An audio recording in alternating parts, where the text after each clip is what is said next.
My name is Jason JRock Houston, and you're listening to Chaotic Riff Magazine. We can be found on the web at www.chaoticriff.com. And today, my special guest is Ronin Bassist Andrew Vitale. Welcome to the show, Andrew. How you doing?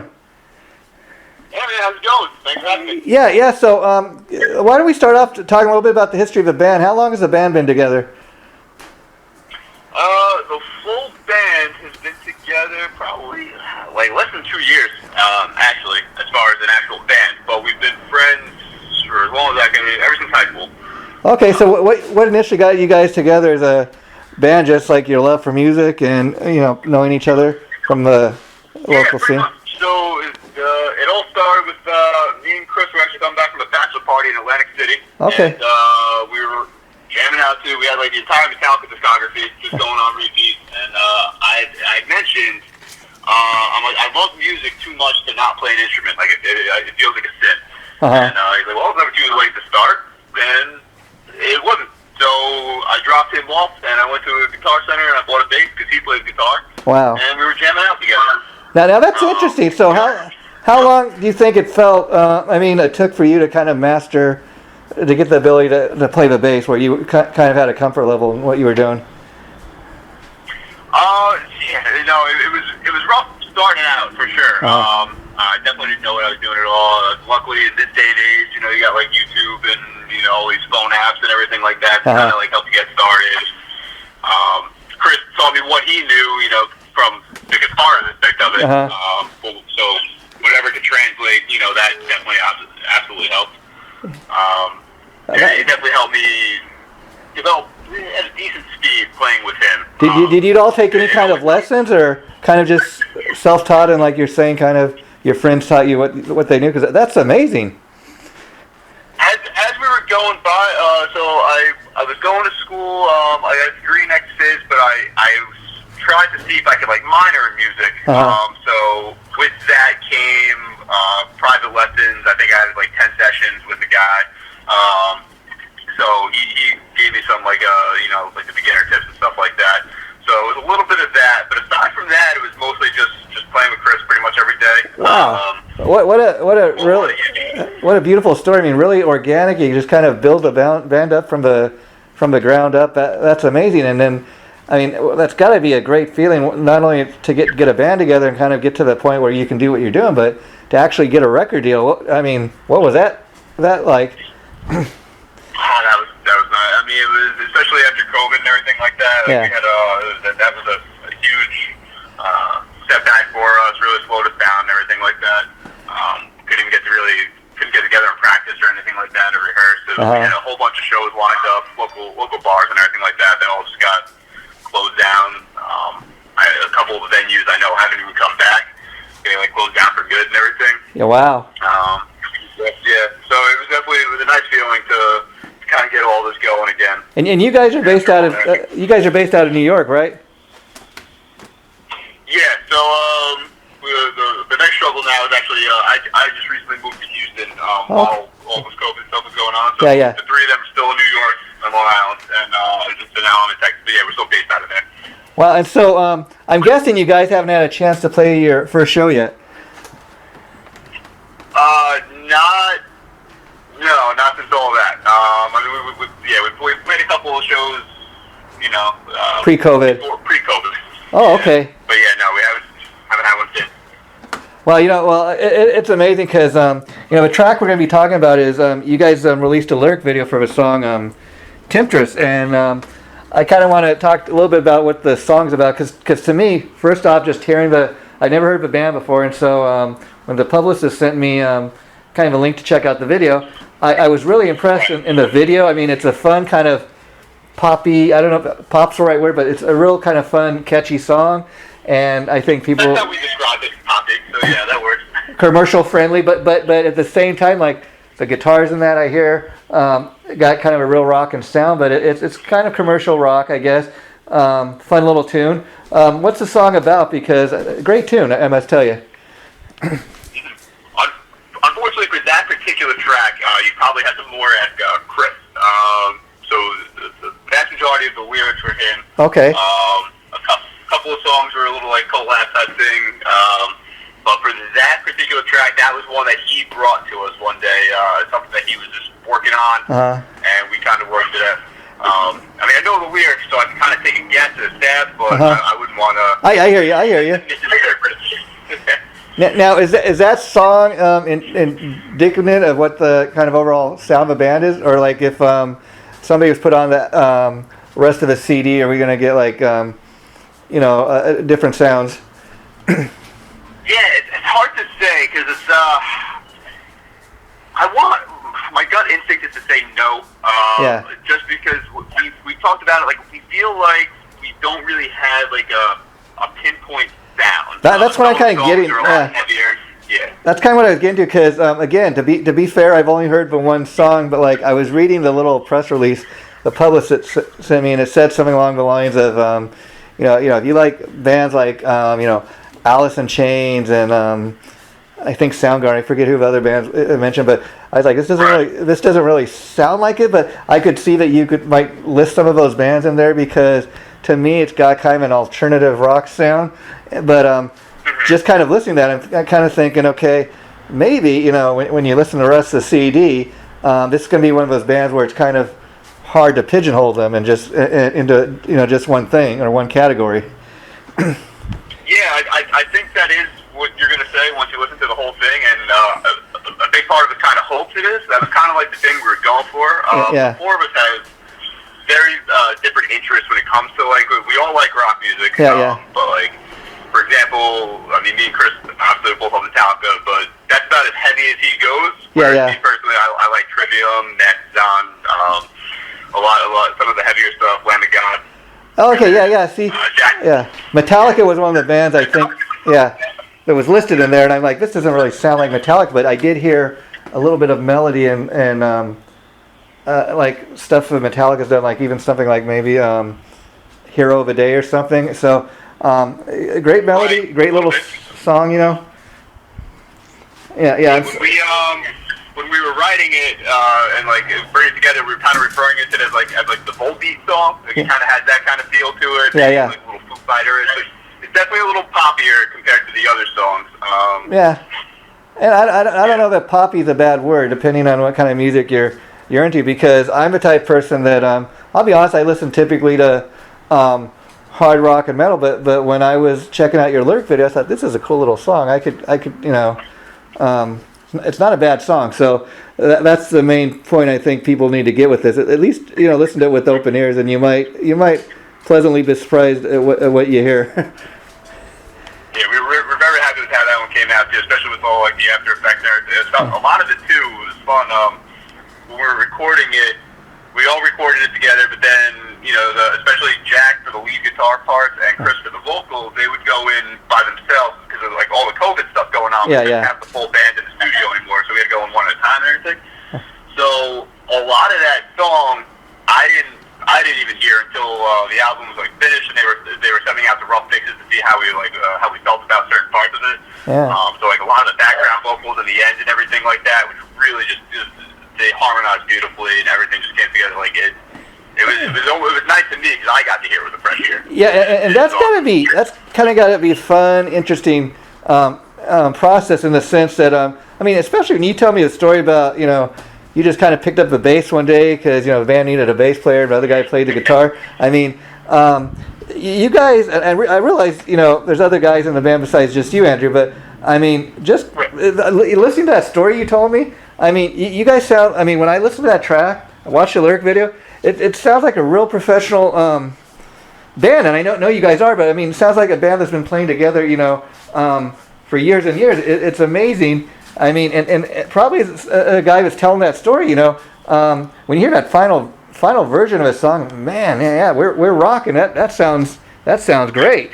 And then to get the final product of a CD in your hand, man, this is my band's CD. All our hard work finally paid off, Yeah, absolutely. I really appreciate that feedback. I think it helps that chemistry-wise, again, like we've all been friends since high school and everything, so that helped move things along. Like there's really no arguing in the music process. Somebody might pitch an idea, and even if we don't agree, then we'll at least try it out, and then we kind of all like, okay, well, maybe we'll try this. So like, I mean, we're all dicks to each other too. Don't get me wrong, but we're definitely we've been friends for so long. We know how to deal with each other, and it makes things easy.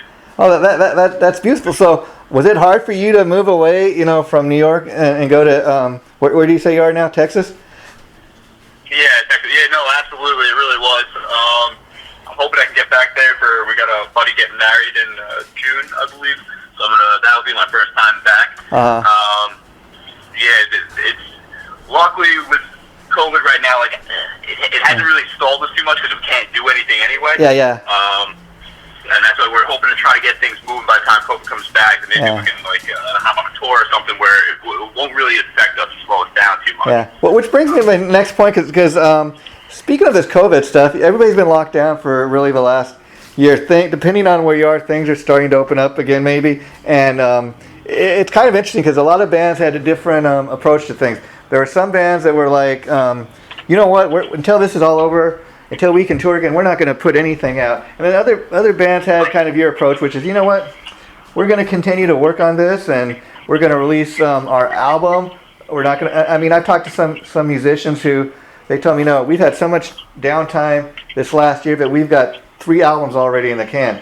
And so I love that approach that you guys kind of, the show must go on.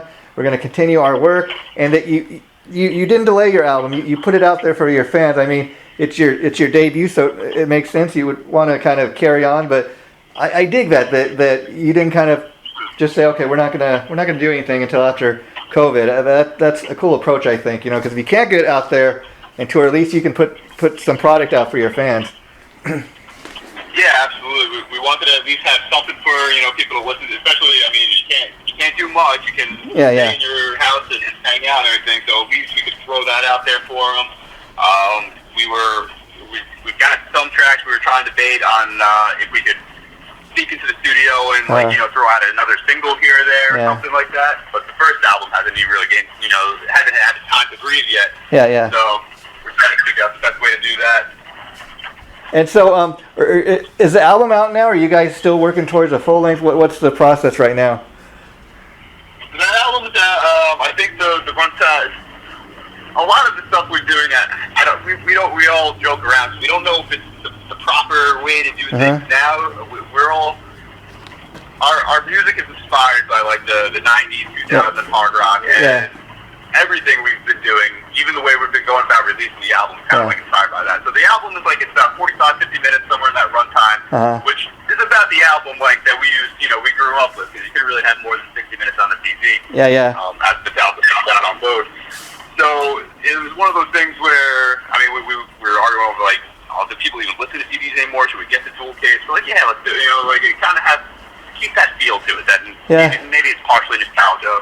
Yeah, I mean, that seems to be the modern way of doing things. And I mean, I'm an old school guy in the sense that I like to have a CD in my hand, but I think the way you guys are kind of doing, since especially being a new band and all, it gives you the opportunity to kind of roll out a track at a time, and people can kind of live with that track for a while until it's time to release a new one, and you can kind of build up a fan base that way. I mean, when I was growing up, a band couldn't even think about releasing a single until the album was out. I mean, back in the day, you wouldn't even think of going on the road until the album was out. I mean, things are very different now, and especially with the power of the internet, it kind of, like I said, it helps to kind of build your fan base up. So I think it makes perfect sense. Now, I'd love to ask about the band's name, Ronin. I'm kind of thinking, okay, what is Ronin? I mean, kind of thinking of I've heard of a movie, I think, called Ronin, but I'm like, what is that? And I'm asking too because I know that's one of the hardest things is to come up with a band name. That's exactly kind of how we ended up with it. So it was one of those things. I think it was Justin. Must have said it like 8 or 9 times. Like, because it was a month or 2 long process. Like every time we were just throwing in the group chat, like, how about this? Yeah. And somebody would pitch like a list of like 8 or 9 ideas. We'd cross off 6. We'd have all this stuff. And it was this whole thing, and Justin kept on saying over and over again, he's like, I think we're overthinking it. I mean, if you look at the Beatles, like, it's a pretty dumb band name. But Yeah. So it was one of those things where finally, like, somebody had said Ronin, I don't remember, I honestly don't even remember who pitched it at this point. Yeah. Like, actually, no, it's kind of got, like, still, like, a hard rock metal feel. It's simple with one word, people ain't going to mispronounce it or anything like that. It's nice. And then we kind kind of had the second thought, and it kind of fits because a Ronin being like a masterless samurai, you know. Oh, okay, yeah. Up in the thing, it's kind of. All right, yeah. Fits the fact that we're not really pigeonholed to a genre. We kind of do our own thing. We're just freelancers. That's cool because I think definitely when people initially see the name Ronin, they're gonna, like you said, they're maybe gonna mispronounce it. It's gonna get people talking like, what the hell is that? Then when you just told me, I all of a sudden had images of like the band Manowar. Yep. Yeah, it's from back in the day. And I was curious, Andrew, as far as bass players, who are some of your favorite bass players? So I'm lucky that Metallica is my favorite band, and they had three. So all of them, Houston, Rob, obviously the late Cliff Burton, rest in peace. Steve Harris from Iron Maiden. Oh yeah. I take a lot of inspiration from him, just especially in the writing aspect of it. I feel like no matter what album, what song, you can always hear him clear in the mix because he's not just playing a backing rhythm. Yeah. He's all over. I mean, Steve Harris is a very, very interesting guy to watch on stage because he's not a flamboyant, like the most flamboyant member of the band, yet he's the one guy in the band that's been there since day one, and that's why, even if you go all the way back to the first two Iron Maiden albums, that's why no matter who was the vocalist in the band, all the Iron Maiden stuff sounds somewhat like Iron Maiden because he's the guy who writes all that stuff, and so it's kind of, he's the architect of Iron Maiden, so he's a very important person. I mean, Cliff Burton is just an amazing, I should say, was amazing, but it's hard to believe he's been gone like 34 years or something like that just this last year. And I mean, he's been gone now longer than he was alive. And when you stop and think about it, Cliff Burton really just has those 3 Metallica albums. That's his legacy, and yet look at the huge amount of people that continue to follow that guy, all these years after his death. Absolutely. So, I think those are great guys. Yeah. And how about Geezer Butler of Black Sabbath? Were you ever much of a Sabbath fan? I feel bad about it being a huge metal fan. I feel like I never really gave them a solid chance. I know the hits, but I've never really thrown in an album or anything like that and like really dived deep into them. Yeah, well, again, it depends on your age, too. And Sabbath, some people, most people either you love like the Ozzy stuff or love the Dio stuff. It's usually one or the other. And right. So it's one of those things. And bringing up Steve Harris, I got to ask you. Obvious question is, how the Rock and Roll Hall of Fame recently kind of snubbed those guys. Yeah. I mean, just amazing. Yeah. Yeah. It was actually fun. I've been seeing that all over Twitter and everything like that. And I know I just recently commented on like somebody's thing or whatever. I'm like, but I mean, to be honest, like the year Metallica went in, so did Run DMC. Like, does anyone really care about the Rock Hall of Fame at this point? Like, we know it's made it.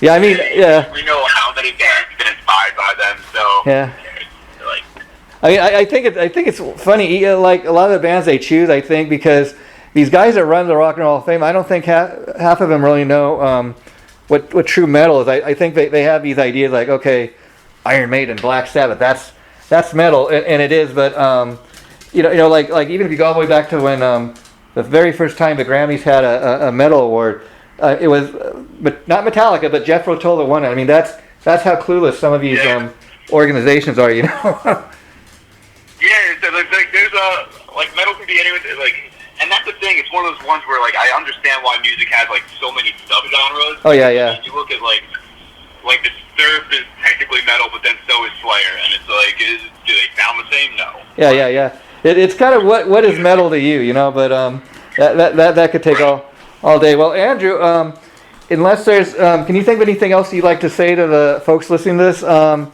before you wrap it up today? No, I mean, I know COVID sucks. We can't see a live show or anything like that, but hang in there. It's coming soon. And in the meantime, stay on that Spotify, find some new stuff, and get ready for it. On that note, On that note, do you guys have like a YouTube channel, or some of the bands have been doing like live stream events? Have you guys thought about doing anything like that, even if it was just like a band hanging out in in the studio or something? Yeah, we had talked about it. We had an issue with the people we were using for the distribution process. Okay. Our YouTube channel ended up getting linked to somebody else, a Ronin with like a rapper with a 0 for an O. And oh wow. So like all our videos were going under his channel, and it was this whole big thing. We've been trying to get it fixed for months. Yeah, the only thing I could really suggest with that is you have to come up with something like maybe like Ronin the band or Ronin 2021, something like that. So we got an email recently. I think it's finally getting worked out now, and then hopefully we'll be able to move forward with that. You know, we were talking about something like that. Yeah, you know, it's weird because some of like on Facebook, sometimes depending on a band name, even like I'm going to interview some of the guys in this other band on your guys' label. It's called the band is called The Dudes, and it stands for Disobedience of something. And so, like, if you type in just The Dudes, it doesn't come up. But if you type in if you spell out the band's name, what it really is, then it comes up. I got this guy. I know this guy that's in this band, a tribute band. It's called Farmer Bob. And it's amazing. You type in Farmer Bob on Facebook, you wouldn't believe all the things that come up except for that band. I'd imagine you get some interesting ones too. Yeah.